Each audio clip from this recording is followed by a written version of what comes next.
So kani sakto dini heart dini siya. Oh. Kay diri yang iko nani. So diri siya ana kilid. So pag heart gali, so pasabot good treasure na siya. Kay mo na yung tumoy. Kay kaning bangag niya sa kilid. Mo na siya pasabot na treasure, nasa kilid ang treasure. Pero kung magbista ning kuan, magbista ning ang tumoy, ma-distract ta ni kay siyempre dito na tong rumbo ni o direksyon. Pero wala na to nakita ang uban niya na coordination marker. So mo ni siya arrowhead. Ini arrow. So arrow and then napo sa support na heart na gamay. So dito gapon siya. So ni kuha na siya. Nilikoy na ang iyang direksyon ani. Kung dili ta magbase is dito yuta. So kung dili ato ni pansinon ang iyang mga coordination marker kani atong rumbo is padikto yuta, pa south yuta. Kani siya. Pero ang sa decoding ani kanila siya oh. Arrow. Ini dayon na kaning gamay na heart. Kani siya, gamay ni na heart. Gamay. Dito ni siya kakuan o kaning araw pa jud isa.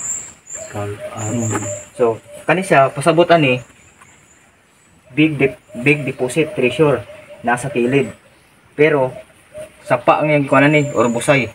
So karon kaning mga kuan ato mo ni atong sundon karon para makita nato kung asa ang kuan. So ato ni sundon kani. Kami ito atong kuan dito. So diri na to itong yung di kuan, yung di pudlo na kanang kuan no. Ano langob man oh. Ano sa langob. Kani Na guys, ato na ni bisdak ang maong langob guys nga mo gitudlo atong heart nga last natong gi-reading guys dito sa ibabaw nga bahin.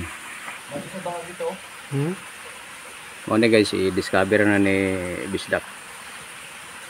Oh, ngipipig langob man. Paslaitan. Kawan. Wala man ni masuod siya kana mo tubig.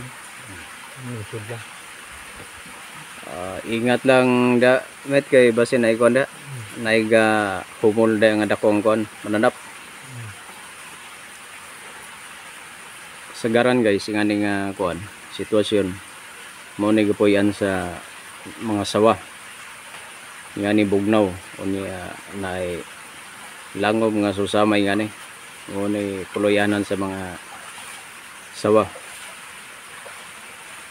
or baksan pag ikamang na ni bisdak guys